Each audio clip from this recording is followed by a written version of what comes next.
specifically sampling has an impact on the reliability of your research findings, and operationalization has an impact on the validity of your research findings. So it's very important not to take these too lightly and to really think about how to approach sampling and how to operationalize your research, because it can have very serious repercussion towards the end of your research.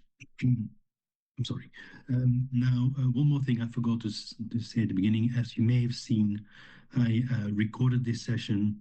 Now, as a rule, I don't record online sessions, but my colleagues asked me to record a session just to make sure that we're all on the same page, that we don't give you conflicting instructions. So that's why the session is being recorded.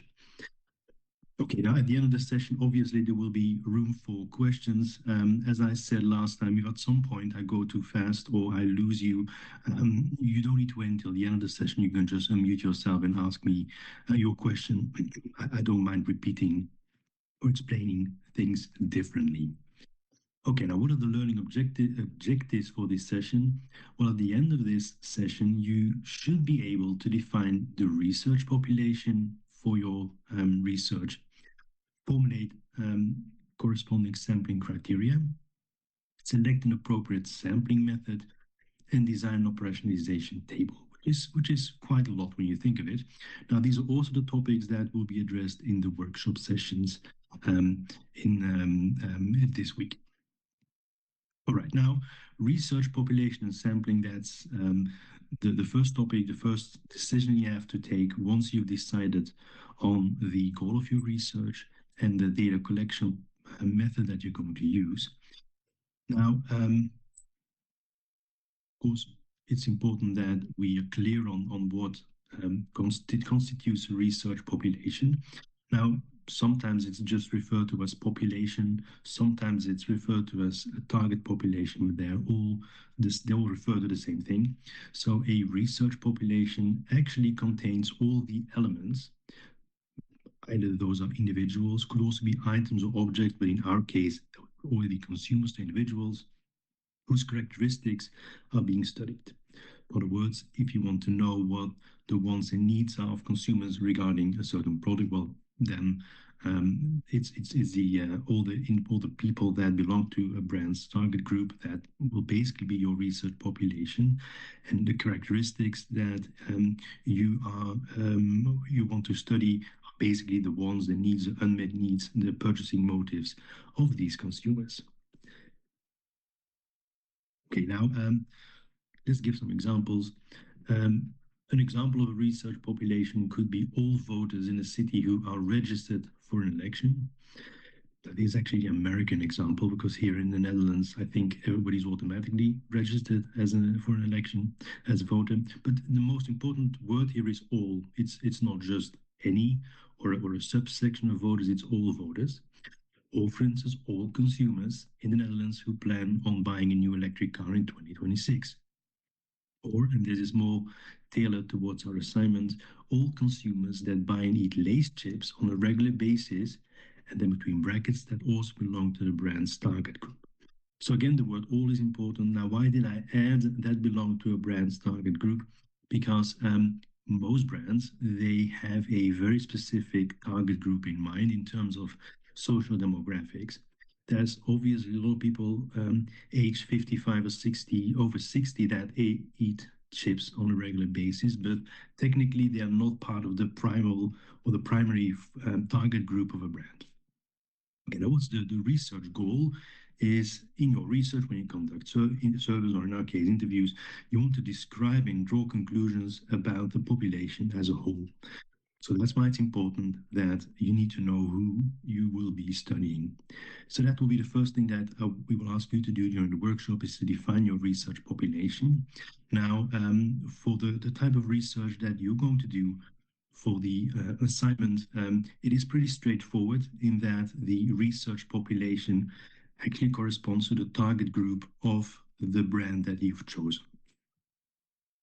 Okay, now a research population or a target population, or also a target group in our case, is typically defined in terms of a number of variables. in say 30, 40 years ago, a target group was sometimes only described in terms of social demographics, age, gender, educational background, and so on. But these days, this is hardly ever done, simply because it's impossible to just segment the market based on social demographics.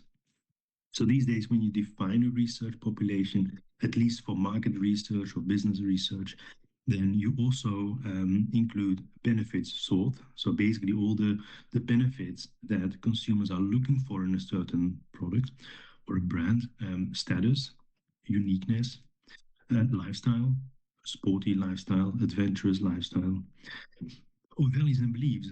People that believe in environmentally friendly shopping, that are very much into ecological products and so on.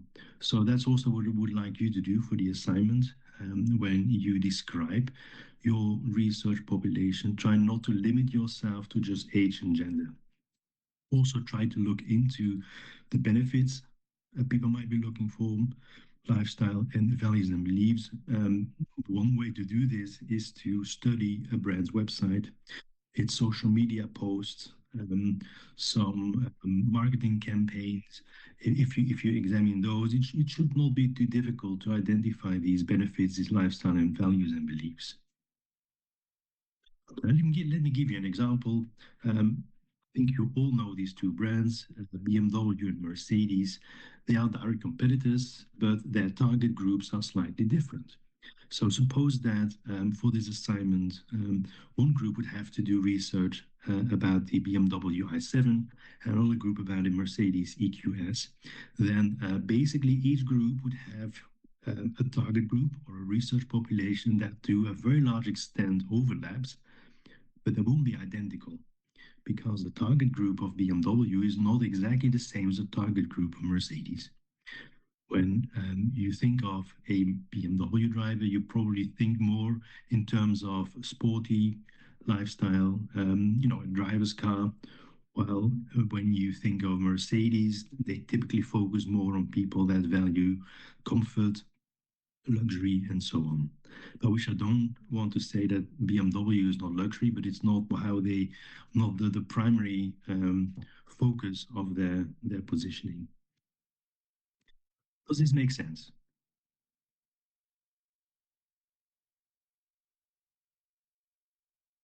See some thumbs up.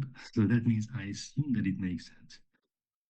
Okay, now so well, the first thing you do, you know what your research population is, but then the goal is to draw conclusions about the or to yeah to draw conclusions about the entire population. But there's a certain challenge that you face in practice. Is there anybody who knows what obstacle you might run into?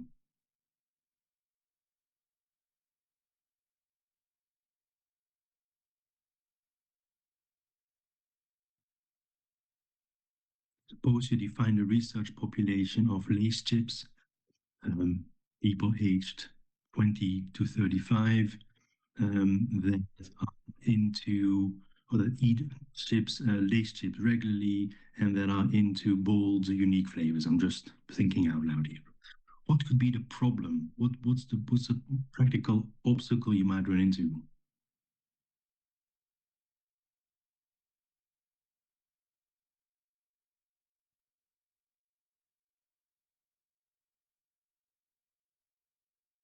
And the problem is that it's for practical reasons, it's simply impossible to survey or to interview the entire population. Um, Simply because the target group is either way too large, or you just don't have the contact details of every single member of the population. Now, if you were able to interview the entire population, this would be called a census research. And of course, that's the ideal situation. If you manage to interview every single member of the population, then you can be certain that the conclusions that you draw actually pertain to the entire population. However, in reality, you will see that this is simply impossible. Just think back of our example of people that eat lace chips. First of all, it would just simply be impossible to identify every single consumer in the Netherlands, aged 25 to 35, that often eat Lay's chips. So for practical reasons, it's simply impossible to interview the entire population. But on the other hand, remember one of the previous slides, you want to make sure that you can draw conclusions that pertain to the entire population, even if you conduct qualitative research, which does not have inference, so generalization as its main goal. You still want to make sure that the conclusions that you draw make sense for the population. So this is a serious issue that you're confronted with. Now, the good thing is there's a solution to this. And the solution is that instead of interviewing the entire population, you just interview a subset of your population. And this is called a sample. So what you're going to do is you're going to select certain members from the larger population into your sample. You're going to interview only the people in your sample. And then if a number of conditions are met, you can be pretty safe that you can draw conclusions about the population. Of course, remember when you conduct qualitative research, you can't just infer characteristics about the population based on the sample, but still you can be pretty certain that some of the conclusion that you draw to a large extent also holds true for the entire population. As you may see here, between brackets, I wrote the word representative. That is important. Not just any sample will do. You have to make sure that your sample is a representative sample. Is there anybody who has an idea what a representative sample is and how it's different from any sample? You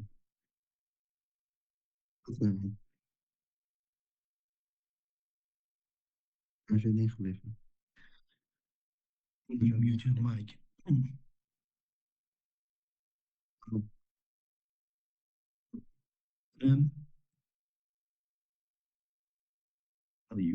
How can you make sure that your sample is a reflection of the population? Well, when you conduct quantitative research, so a survey, the first condition would be that your sample is sufficiently large. Now, for a qualitative research, that's not the most important consideration because you can't generalize the results one-on-one anyway. I'll come back to how to determine the sample size later, but the most important condition here is that the sample needs to be a cross-section of the entire population. So you could also say it should be a micro version of the entire population. Let's take a look at an example. Suppose that in your population, you see that 70% of consumers are male, 30% are female. Suppose that this was found out about based on other research, and that 25% is under 30 and 75% is over 30 years old. 6% has no university degree, 40% has a university degree. Then what you want to do when you compose your sample is make sure that these ratios are also reflected in your sample. That means that when you compose your sample, you make sure that approximately 70% of your interviewees, people of your sample, are male and 30% are female. Same goes for age and for educational background. Because if you do so, then you can be sure that your sample is like a micro version of the large population. And then there's also a much bigger chance that the conclusions that you draw would actually hold true for the entire population as well. Of course, for your research, I do know that it won't be easy to determine these specific percentages, but I want you to give it a go. Just try to make sure that your sample is representative of the population. Also explain what you did in order to make your sample as representative as possible based on the information that is available.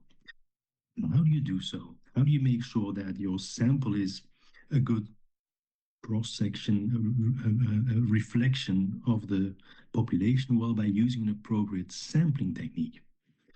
So a sampling technique essentially is a method that you use to select members from the population for your own sample.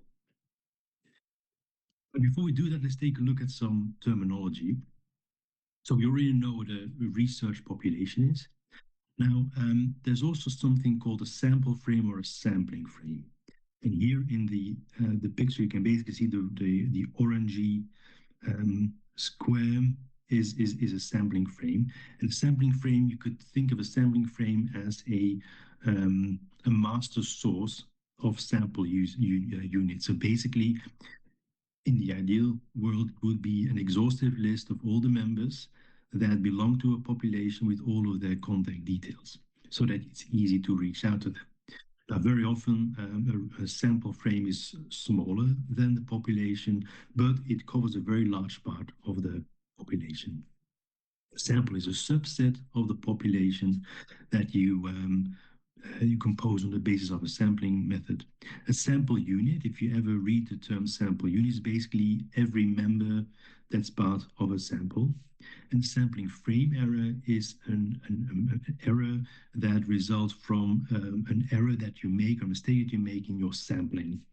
Suppose that you have, oh sorry, that was called sampling frame error. But suppose that your sample frame contains a number of people that actually do not belong to the population, as you can see here in the light shaded part. Then basically this means that there's a chance that you might select people from this part of the sample frame, and then your sample is no longer representative. Now, if this happens, then we call this a sampling frame error. And a sampling frame error is one of the reasons why the reliability of research findings could be small or lower. And a sampling error is basically every error that occurs as a result of a mistake made during sampling. Now, remember I told you you use a sampling method to select the members from the population into um, your sample. Yes, Saurov, you raise your hand. Can you go to the previous slide? Sorry. So, can you say it again? I couldn't hear. Yes. Can I go to the previous slide? And what is the mean sample unit? A sample unit is every member of a sample. So in our case, every individual that you select from the population. So a respondent is no responder, a participant is another word. Okay, thank you. Okay, now there's two large categories of sampling methods. There's probability sampling methods and non-probability sampling methods. Now, if you want your research to be as reliable, your research finding as reliable as possible, you should always try to go for a probability sampling method. However, I can already tell you that for our research, it is actually impossible or virtually impossible to use a probability sampling method. That means you will probably select a non-probability sampling method. But just for the sake of completeness, I would like to explain what a probability sampling method is. A probability sampling method is a method in which basically every single member of the population has the same fixed chance of being selected, which basically means that the sampling occurs entirely random.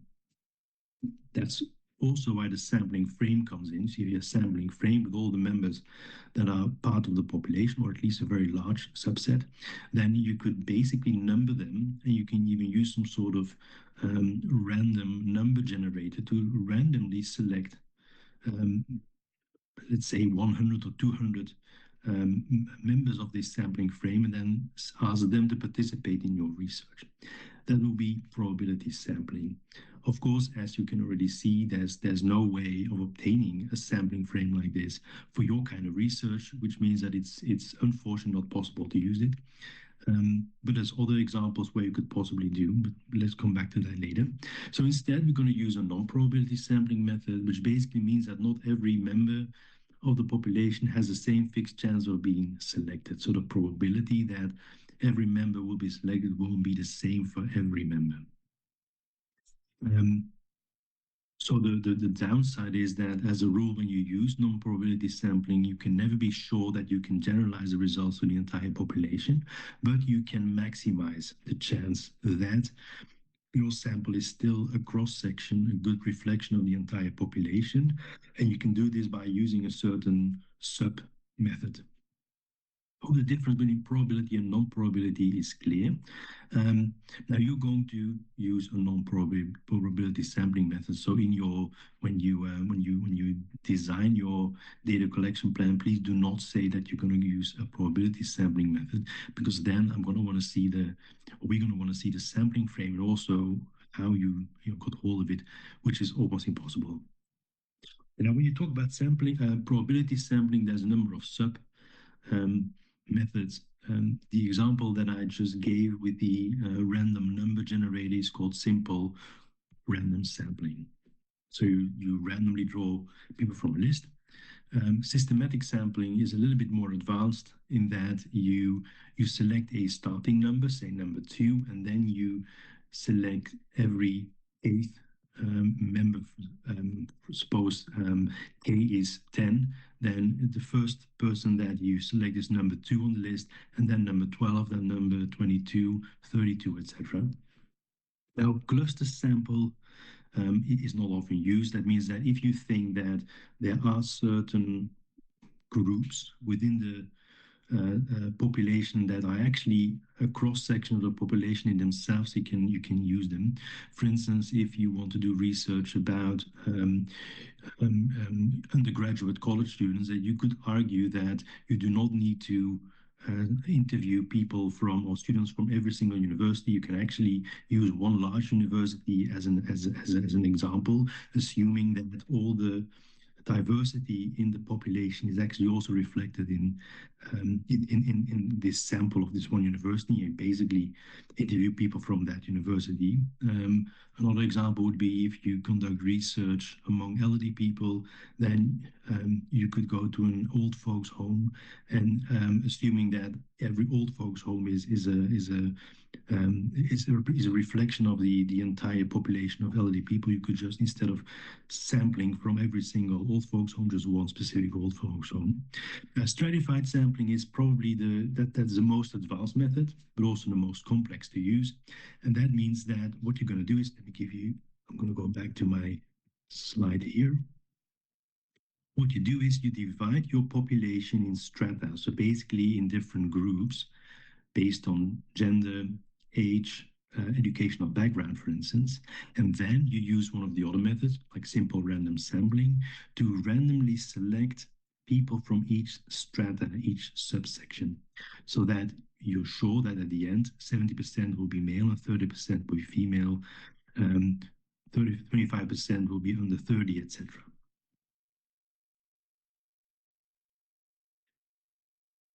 So that's what we mean by stratified sampling.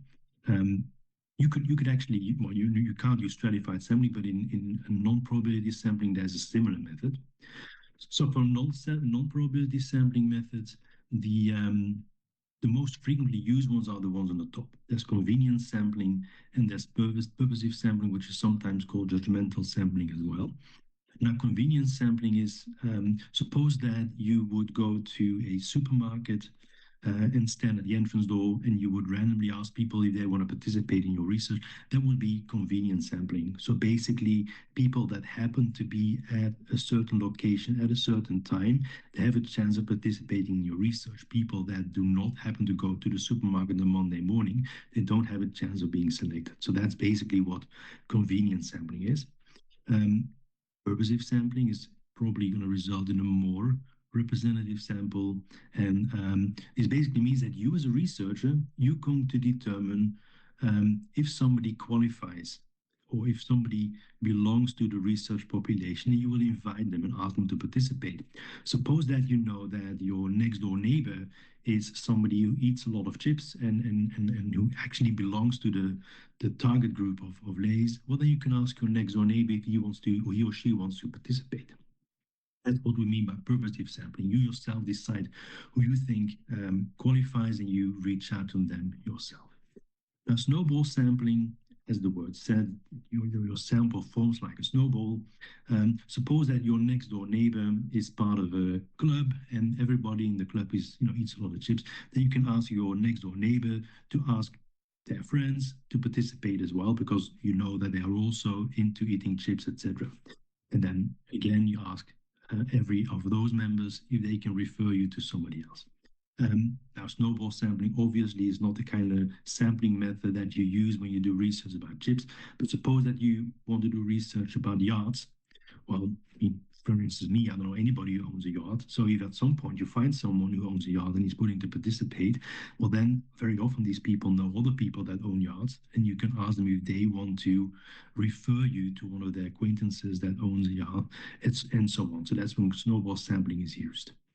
Quota sampling is very similar to stratified sampling, but the difference is that the members are not selected randomly. So basically, you also work with different groups, and then you're going to sample in such a way that, yeah, can you turn off your mic, please? Make sure that the ratios that you find in your population are also represented.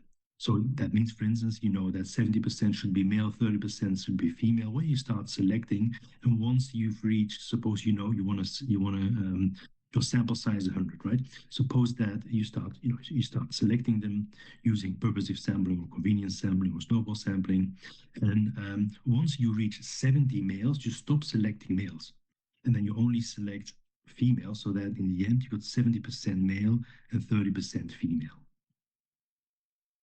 Is this clear? Because I want you to, in your data collection plan, I want you to decide on a specific sampling method, and I want you to justify why you chose this specific sampling method, why it's suitable for the research. Are there any questions about the sampling methods? You can see some thumbs up. So then, yes, I can't see your name, but I saw somebody. Saurabh, do you raise your hand? Or was it a thumbs up? I guess launching convention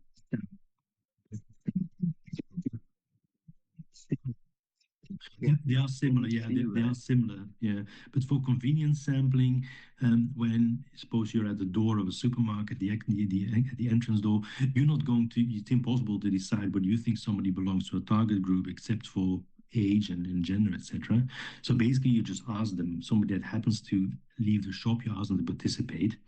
And for purposive sampling, you yourself decide, okay, I think this person, my friend, for instance, he belongs to the target group, so I'm going to ask him.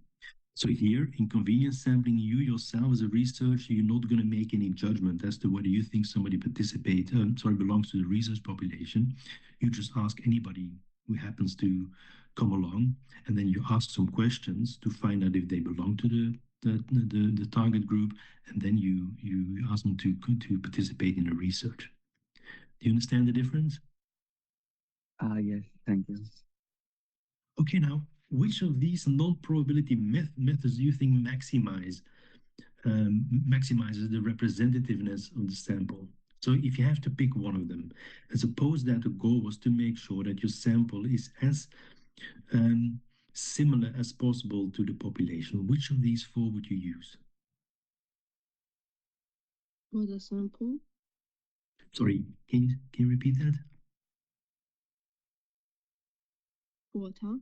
Yes, exactly, quota sampling, because then you make sure you can be pretty sure that all the different ratios or the diversity that you find in your population is actually also reflected in your sample. Yes, correct. And to some extent, you might be able to do this yourself. Okay, let's do a very quick exercise.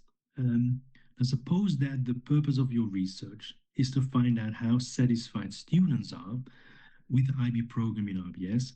How would you go about selecting a representative sample? So the first question that we need to ask ourselves, is it possible to conduct probability sampling here or not? Because remember, that's still the number one method. Do you think it's possible to use probability sampling here?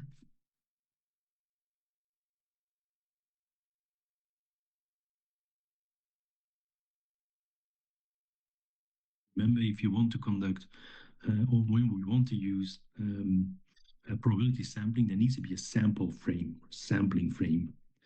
Do you think it would be difficult to get hold of all the names and contact details of students that are registered in the IB program?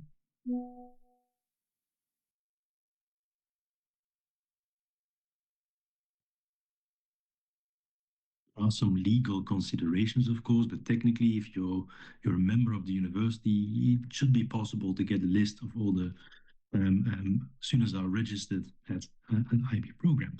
So basically, the answer is yes. It is possible to get hold of a sampling frame. That means you can use probability sampling. Now, which type of probability sampling do you think is appropriate here?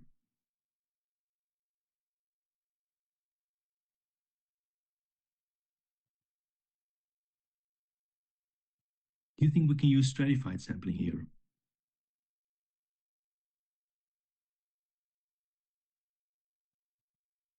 I think we can use the system because in our university we have lots of different groups. We can ask and we can, so we can Mhm. Yeah, true. You can use purposive sampling, but then that would be a non-probability sample. So that's non-probability method. And of course, we said we could use a probability sample.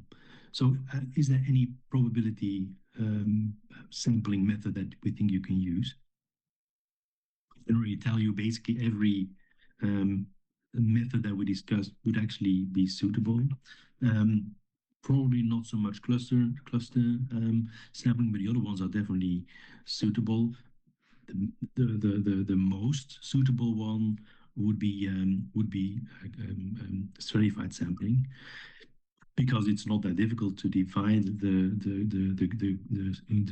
population of the population in a number of subgroups, right? You want to make sure that every single year is represented sufficiently.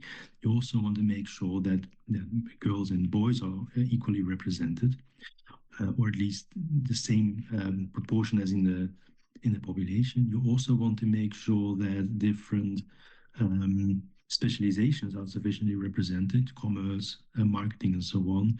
Maybe the choice of language might be something that you want to use as a criterion as well. So you could use stratified sampling here.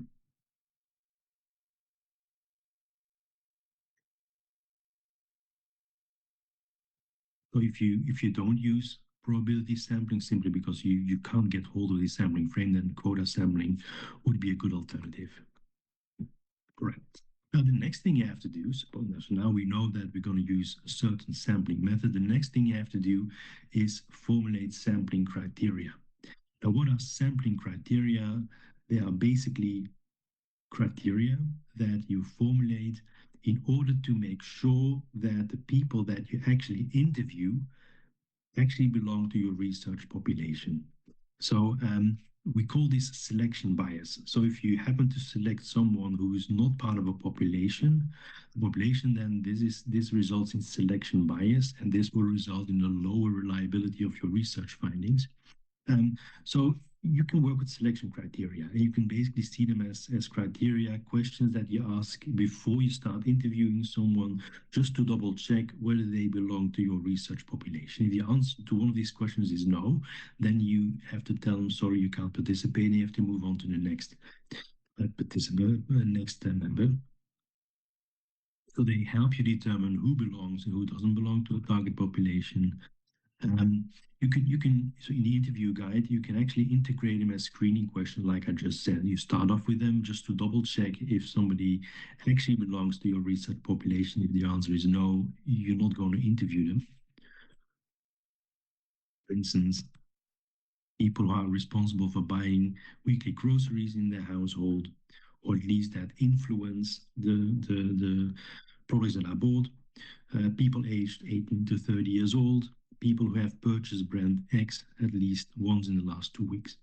So these could be three sampling criteria that you use and you integrate in your interview guide prior to conducting the interview in order to make sure to double check whether the person that you selected, based on, for instance, based on purposive sampling, to make sure they actually belong to the research population.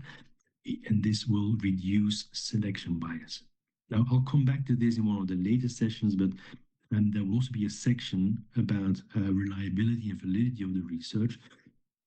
If you say that you formulated your selection criteria based on the research population, then this could be a way to reduce selection bias and as a result, a way to increase the reliability of your research. Okay, now how to determine the size of your sample? Now, we already told you that you have to interview 5 people, 1 for each member of your group, but basically, technically, that's not correct. So for qualitative research, the sample size cannot be determined beforehand. The actual sample size is determined throughout the research process. And it's determined by what we call the point of saturation, which is actually the point in the interview cycle where you stop hearing new information. Suppose you've interviewed 10 people, and after interviewing number 11, 12, you basically don't hear any new information. Everything number 11 and 12 have said have been addressed by several people in the first 10 interviews, then basically that means you've probably reached a point of saturation and it's not necessary to continue interviewing. Now, of course, that would be a little bit difficult for a student assignment. So that's why we decided to set the sample size to just 5. Now, what I would like to see in your data collection plan is that you explain that you just interview 5 people, but that basically this could result in some sort of bias. It's a limitation of your research because you did not use the point of saturation to determine the sample size. Now, for quantitative studies, it's actually very easy. There's a fixed formula you can use. There's a number of elements that you need, a number of parameters you need to fill out, and then you basically get the minimum sample size that is required. And there's also online calculators for that. Now, unfortunately, that's not relevant for this study. So for your research, it's basically this rule that that applies. It's a point of saturation, but for practical reasons, the sample size has been set to 5. Okay, now, I mentioned the data collection plan a number of times. So let's take a look at the structure of your data collection plan. Of course, you don't have to write a report, you can present it. So first, there's a data collection method. We talked about it last week.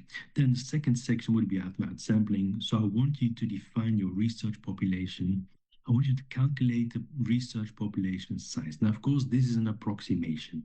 And this is not always easy, but if you use data from Statistics Netherlands, so CBS, for instance, you might probably come a long way.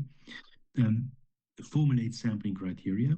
I want you to select a sampling method. It does not suffice just to say non-probability sampling. I want you to select one of the sub methods and justify your choice. Explain why you chose this method and why you think it's the best possible sampling method for your research, and discuss the sample size. Basically what I just said earlier. And then later on, there will be operationalization, etc. For sampling, these are the elements that I really want to see back in your presentation. Okay, so that was the first decision that you have to take, the sampling method that you want to use. And as I said many times already, sampling has an impact on the reliability of your research findings. Now, the second decision that you have to make is how you're going to operationalize your research. And why is this important? Because operationalization has a direct impact on the validity of your research.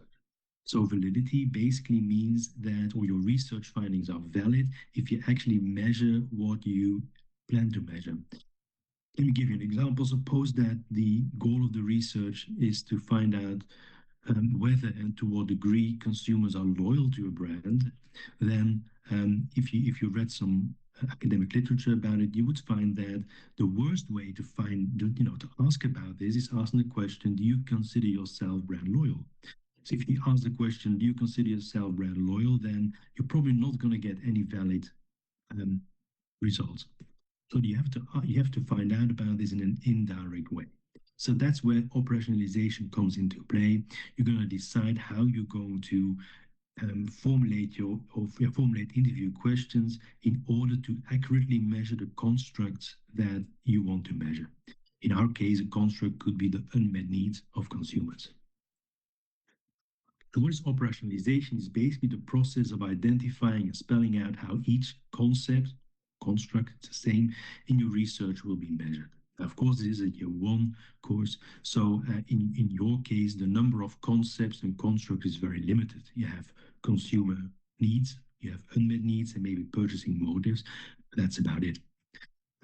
Now, how to do this in practice? Actually, two steps involved. So first, you identify the variables that are used in the literature to represent each concept or construct. Again, in your case, it is pretty straightforward. Unmet need is an unmet need. So there's no latent variables here, but sometimes a construct is very straightforward, a simple construct like brand awareness. If you want to know how many people actually know your brand, we call this brand awareness. Then brand awareness is a simple construct. It does not consist of subconstructs. Sometimes constructs can be complex, which means that, and these are the latent variables I was talking about, there's no easy way to measure them. Like, for instance, brand engagement. And if you want to measure brand engagement, then you basically have to measure a number of sub variables, among others, brand awareness, brand attitudes, brand loyalty, etc. So measuring brand engagement is a lot more complex than measuring brand awareness, because brand engagement is a complex construct which cannot be directly measured. Now, and the next step is to link these variables, like brand awareness, to concrete indicators. Now, in your case, for our research, is that actually very straightforward. An indicator is actually the same as an interview questions. So in your case, you're going to formulate questions that will help you to measure unmet needs. Now, in some cases, that there's an intermediate step, and we call them indicators. And let me give you an example. For brand awareness, there's a number of, if you read the academic literature, you would find that there's a number of indicators that can be used in order to measure brand awareness.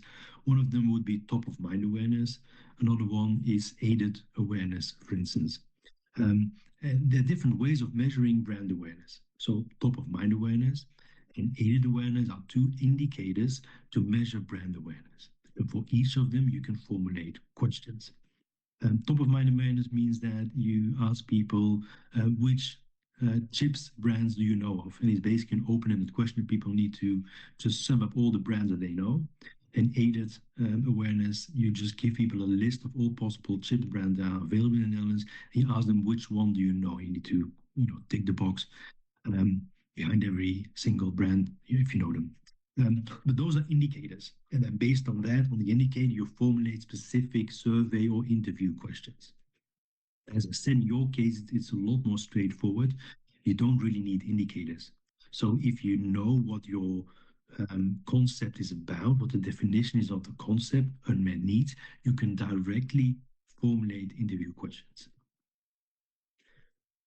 This is just a rehash. I'm not going to read this. So in practice, how do you do this? The first step is what we call conceptualization. And conceptualization basically means that you're going to find a specific agreed upon definition of a concept, which means that you need to do some literature review and see which definition is most frequently used these days. Because sometimes, especially with more complex constructs, sometimes the definition among scholars differs. So you have to find out which definition is most frequently used. Now, I already did some research myself about unmet needs, and I can tell you that there's actually no debate.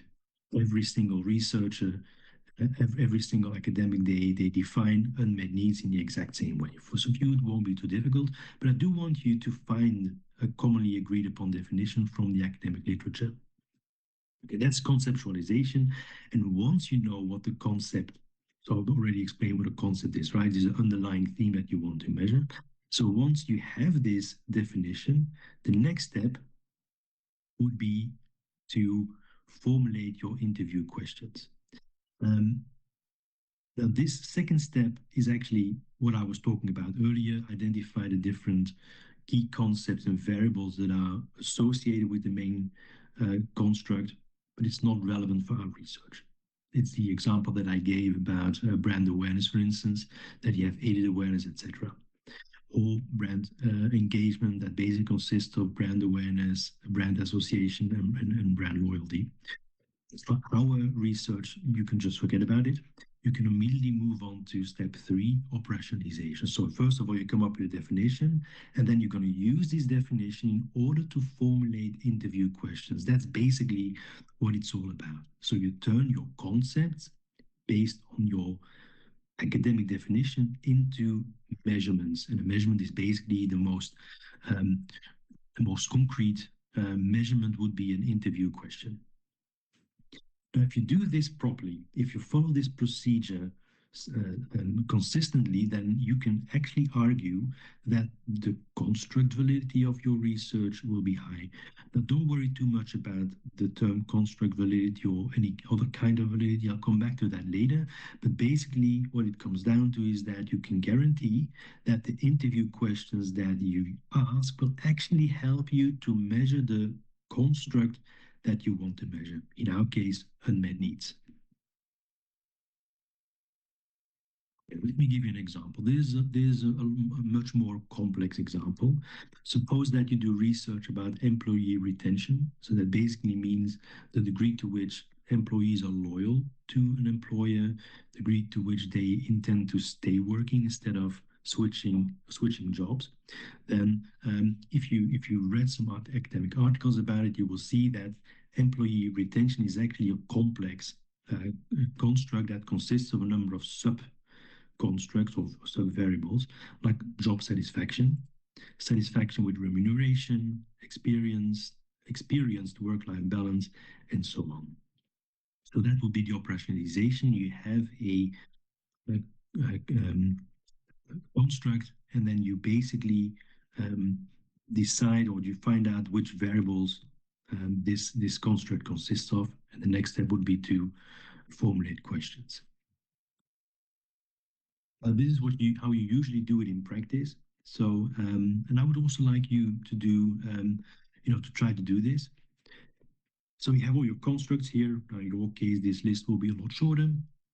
Then origin is basically the source that you use to define it. So you use APA in-text referencing, Prince Hall 1997, and then you give the definition. And you do this for every single construct in your research. Your research will be, for instance, unmet needs, could be purchasing motives, maybe brand new consumer needs. So for each of these constructs, you're going to provide a commonly agreed upon definition based on academic literature. We've got an example of what an operationalization table could look like. And all of the links, because I heard from my colleagues that the links in the PowerPoint didn't work, and that's because the links don't not refer to web pages but to actual documents. So all the documents that the links refer to can be found on Brightspace. But this is an example, like an example of an operationalization table. Now I used a fictitious research topic, the pitfalls of working across multiple teams. Basically, what you do is sometimes you have sub-research questions, which is not the case here, but then you have all your sub-research questions. Then you identify the main concept, the main theme that is addressed in this research question. You provide an operational definition, you add the source, then the indicators, or in our case, the interview questions. And as you can see that most of these questions are open-ended questions. Sometimes they're not, but then you have to make sure you follow up with a follow-up question. And then this is not that important, data source. Since we're only going to use one data collection method, you don't have to fill out this column, but sometimes you use different data collection methods. And then you also indicate which data collection method that you're going to use. This is basically what I want you to produce as well. And you're going to start doing this this week during the workshops. So you're going to make a operationalization table. And if you do this well, then you can basically prove to us that your research findings will be sufficiently valid. Now, how are we going to assess you? Well, we want to make sure that all the relevant constructs are included. We want to make sure that you provide a definition that is actually based on academic literature. There's a good chance we might even retrieve the source ourselves just to check. And then we're going to look at all these interview questions and see if they are sufficiently aligned with your definition. So basically, every single interview question needs to follow in one way or another directly from your operational definition. So if you do this well, then you will get a high grade.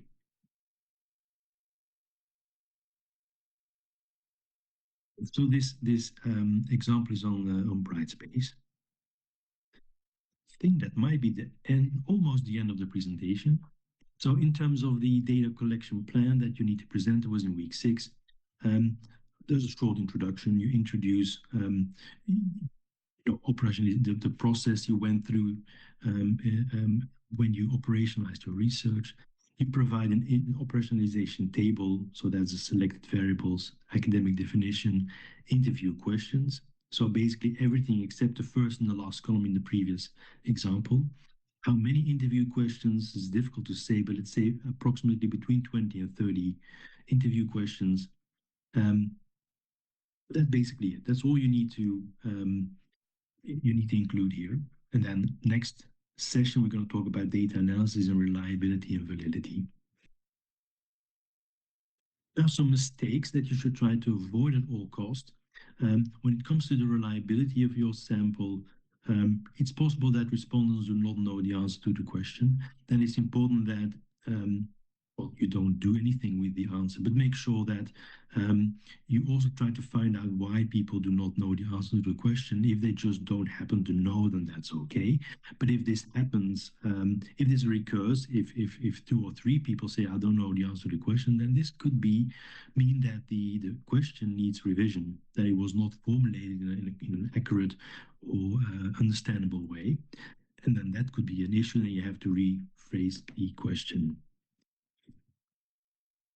One solution could be use well-formulated sampling criteria. So that means that another option could be that the respondent just doesn't belong to the research population, and that's why they don't know the answer to the question. Reliability of the instrument, avoid closed questions. Also avoid questions that are leading or misleading. Like, would you agree that? Then if you ask a question like this, then of course people are going to agree because they want to agree with the interviewer. You also have to make sure that you have enough questions and they need to be formulated in such a way that the interview doesn't end after 10 minutes, because then of course your reliability will be low as well because you just don't have enough information. And validity, if you have questions that are irrelevant to the research, then of course the validity of these answers will be lower as well. All right, well, that brings us to the end of the session. Are there any questions?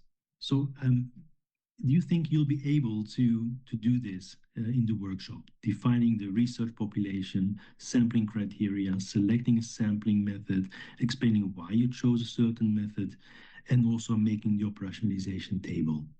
Is there any more information that you need in order to do this?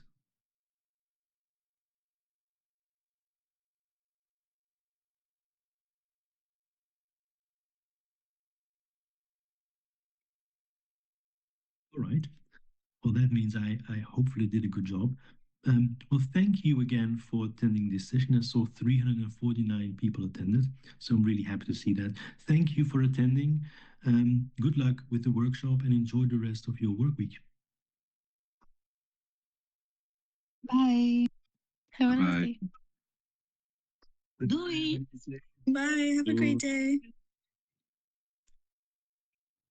Bye. You.